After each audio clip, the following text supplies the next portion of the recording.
Welcome to Auto Mundial, the weekly car news and review show where this week we have a British Grand Tourer battle as the new Bentley Continental GT Speed takes on the Aston Martin DBS. We also have a new Vauxhall SUV facing up against our class favourite from Mazda and two new electric concept cars from Audi and Mercedes. Plus, we take a look at the latest performance crossovers with the new Hyundai Kona N and Ford Puma ST. That's all coming up, but first...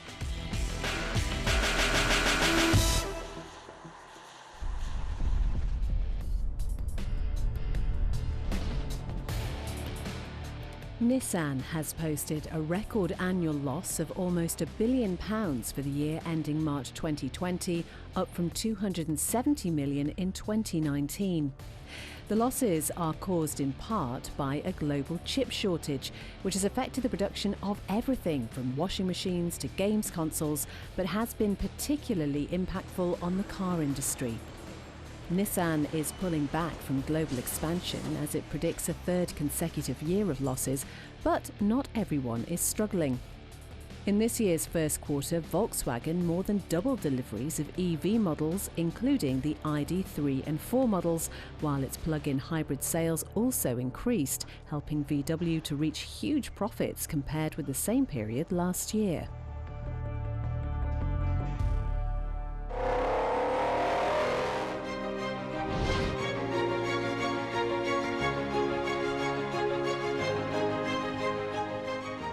The Mercedes V-Class has long been one of the most desirable MPVs on the market. It may be based on a van, but when filled with reclining seats and S-Class gadgets, it becomes one of the nicest ways to be shuttled to and from an airport.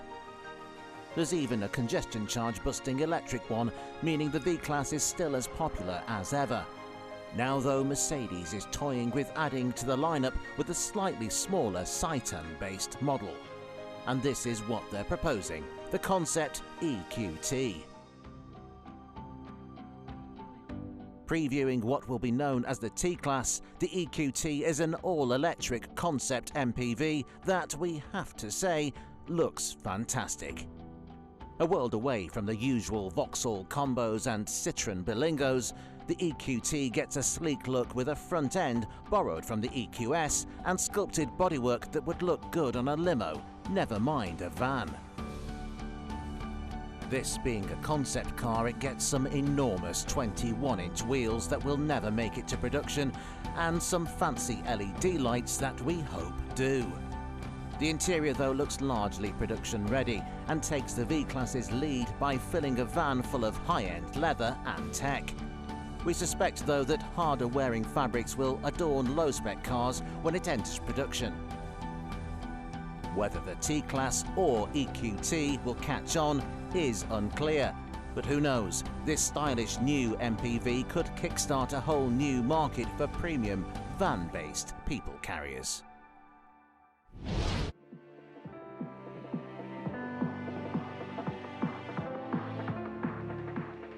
Until now, Vauxhall's lineup of SUVs has left us feeling a little cold. The Grandland and Crossland X are fine cars, but they lack the flair and head-turning abilities of some of their rivals. Now though, the brand is shaking its dowdy image with this, the all-new MOKKA. A huge departure from the bland styling of the old model, the new MOKKA is the coolest Vauxhall we've seen in years. It's utterly modern with the company's new so-called visor front end. At the back, the striking design continues with some slim rear lights and bold MOKKA badging along the tailgate. And the good news continues to the cabin, where it looks like no other Vauxhall SUV that we've ever seen. Okay, it isn't quite as colourful and funky as some of the cabins in this class, but you get a big pair of screens sitting atop the dash and buttons in place of a gear selector. It's just as spacious as the old car despite being slightly smaller. While the overall length of the car may have shrunk by 125mm, the shorter overhangs and increased wheelbase mean the MOKKA is still as practical as ever, although boot space has shrunk by 6 litres.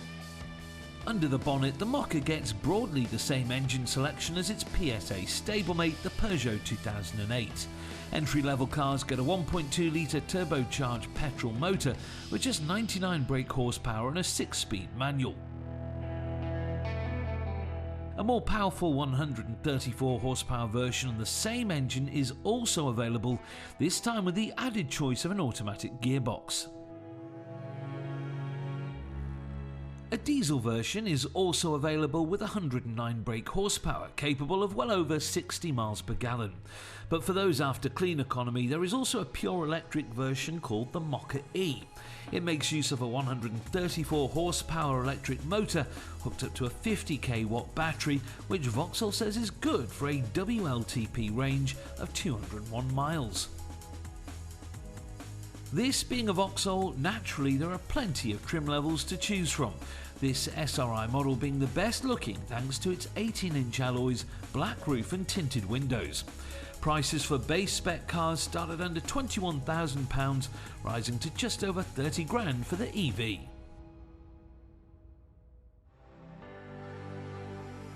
But if you're after a small SUV that'll turn heads on the high street, there are plenty of other choices out there, not least our current class favourite, the Mazda CX30.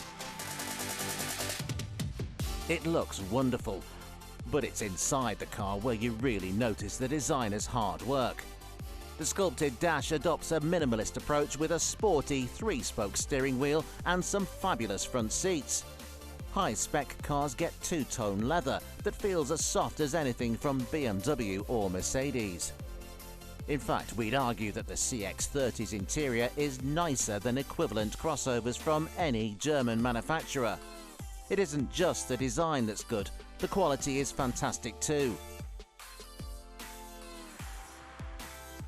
Powering the CX30 are two versions of the same 2-litre petrol motor, a 120 brake horsepower Skyactiv G unit and the more potent 178 brake horsepower Skyactiv X.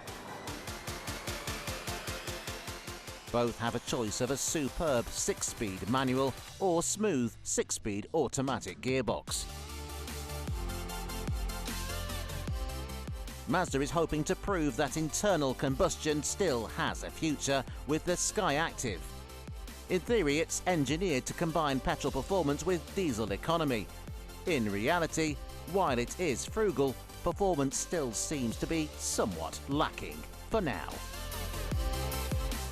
But while the CX30 looks and feels like a truly premium product, prices are comparable to the MOKKA. The Vauxhall then has its work cut out.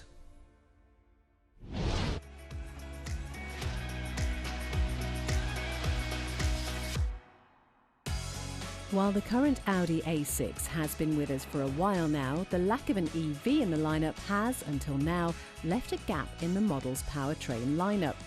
Now though, Audi is looking to rectify that with this, the A6 e-TRON concept.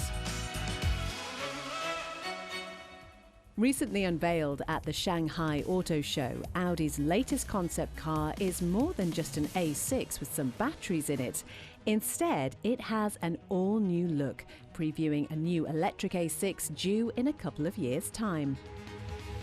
Based on Audi's new premium platform electric or PPE platform, the A6 e-TRON concept demonstrates it's more than just SUVs that the brand is electrifying. Saloons, estates and coupes will be possible on the new platform, with the A6 likely to sit beneath the existing e-TRON GT.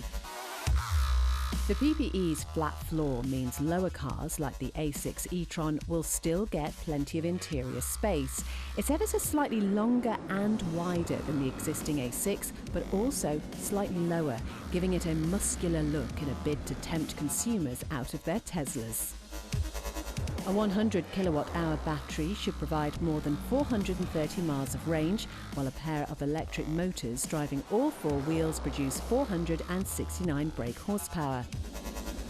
Audi reckons top spec cars will hit 62 from rest in under 4 seconds, with entry-level cars taking around 3 seconds longer. Audi hasn't confirmed or denied an RS version yet, but we suspect there'll still be diesel and petrol options available when it's launched in 2023.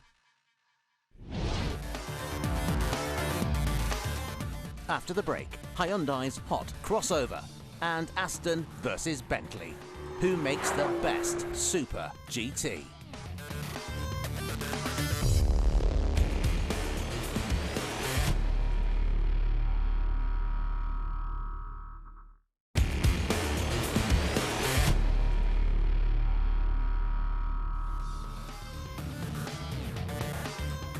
Coming up, the all-new Bentley Continental GT Speed, but first...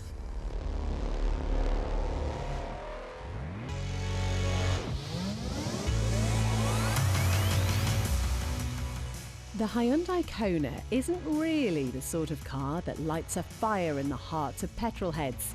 It's a small, economical crossover SUV for driving about town with its lofty driving position and stylish cabin. There's even an electric one with an excellent range and impressively competitive price tag. Now though, it seems Hyundai has gone a bit mad.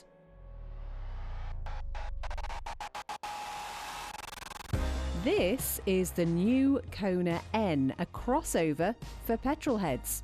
And while that may seem like a bit of an oxymoron, Hyundai insists that this is every bit the performance car. It does get some mean-looking exhausts at the back, a chunky spoiler and plenty of red bits reminding you that you're in something sporty. Inside, it gets the familiar N steering wheel with driving mode buttons and some body-hugging sports seats to keep you in place as you explore the limits of crossover SUV grip. Following on from the brilliant i30 and i20N models, the Kona N has a reputation to uphold. Targeting the likes of the Ford Puma ST and Volkswagen T-Roc R, it's basically a hot hatchback on stilts. And while on paper that may not sound all that enthralling to keen drivers, hear it out, as under the bonnet you'll find a turbocharged 2-litre engine pumping out a meaty 286 brake horsepower. To access that power though, you need to make sure you're in the correct gearbox setting known as N Grin mode. Sounds like a bit of a gimmick to us. Other modes include N Power Shift and N Track Sense Shift, which according to Hyundai result in faster shifting and maximum driving exhilaration. For some reason, these two settings limit the engine's power output to 276 horsepower, but turn everything up to 11 and the Kona N will complete the 0 to 62 mph sprint in just 5.5 seconds, on its way up to a top speed of 149. Now that's fast, very fast in fact, beating just about everything else in this class. Under the skin, the Kona N gets an electronic limited slip differential, quick ratio steering and active dampers from an i30N, which have been tuned to cope with the extra ride height and weight. However, this is not the only crossover aimed at driving enthusiasts, and our current favourite will take some beating. This is the new Ford Puma ST, and straight from the off, things look promising. It shares most of its underpinnings with one of our favourite hot hatches, the brilliant Fiesta ST. It gets the same 197 brake horsepower 3-cylinder 1.5. Not much by the standards of some fast SUVs, but it should be enough to raise a smile or two. Drive is sent to the front wheels only via a 6-speed manual transmission, making this more of a high-riding hot hatch than an SUV. The chassis also borrows lots of bits from the Fiesta. The whole car has been stiffened up, while the standard Puma's brakes have been upgraded, and the steering rack is 25% quicker. There's also an optional limited slip diff working alongside a torque vectoring system to help pull the car around corners and eliminate understeer. Of course, this being a bigger car than the Fiesta and 100 kilos heavier, it isn't quite as fast. It's not bad though, hitting 62 miles per hour from a standstill in 6.7 seconds. That's 2/10 behind its smaller sibling. And of course the Puma ST has had a sporty makeover. There's a new front splitter adding 80% more downforce and a rear wing and diffuser at the back, which we suspect aren't quite so effective. They look cool though, giving the car a much more purposeful look. The interior has also been updated with various bits of sporty trim and ST badges dotted around. The excellent infotainment from the regular Puma is present and correct too, completing the ST's everyday appeal. While the Hyundai may be faster, the character and dynamics of the Ford are very desirable. Of course though, neither is appealing as the hot hatches that they're based on.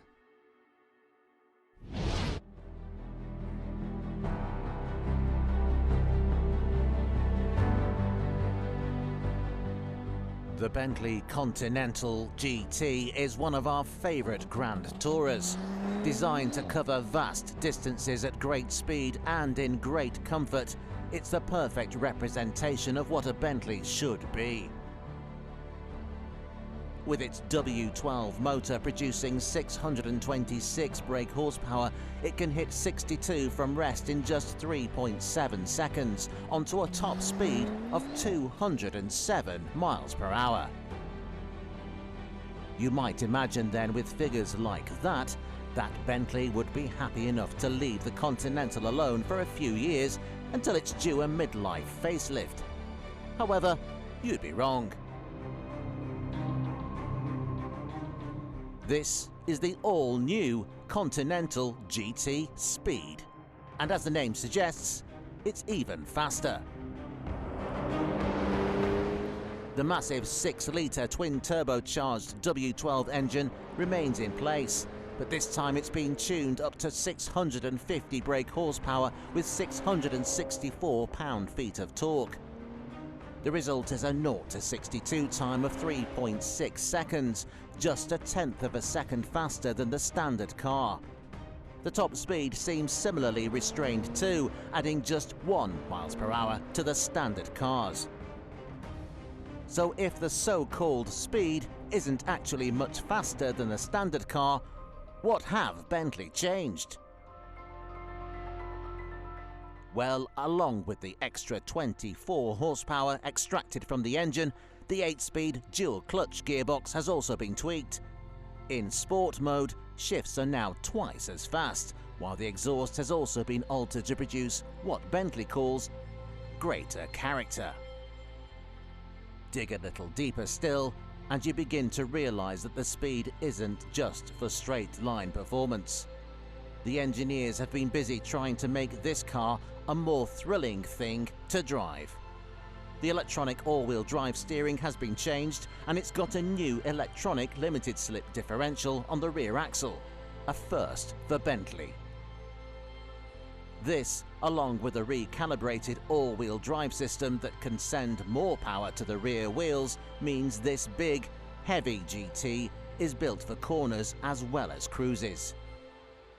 Don't for a second though think that the Continental is now some sort of stripped-out track car.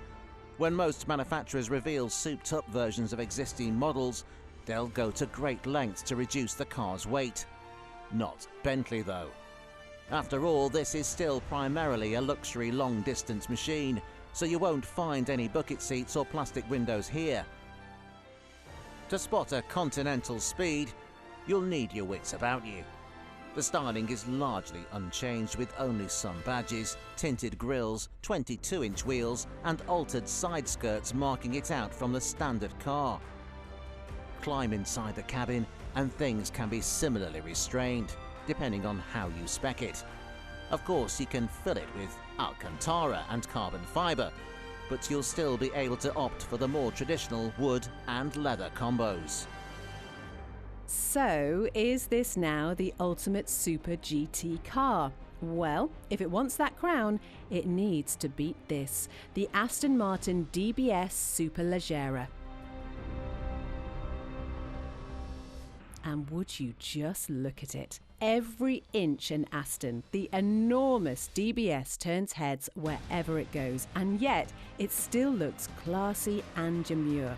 Make no mistake though, the DBS is an animal. The 5.2-litre twin-turbo V12 pumps out a staggering 715 bhp, powering the flagship Aston from 0 to 62 in 3.4 seconds onto a top speed of 211. It just about has the Bentley beaten for speed then, but inside, the DBS simply cannot compete. The Bentley's interior feels special, but in the Aston, it doesn't look or feel as good as the £230,000 price tag would suggest. As beautiful and powerful as the Aston Martin is, though, it seems like the Bentley Continental GT Speed could be the new go-to Super GT car. It enhances the standard car, but it doesn't shout about it. It'll keep up with a supercar, but closet you in luxury. And that surely is what Grand Tourers are all about.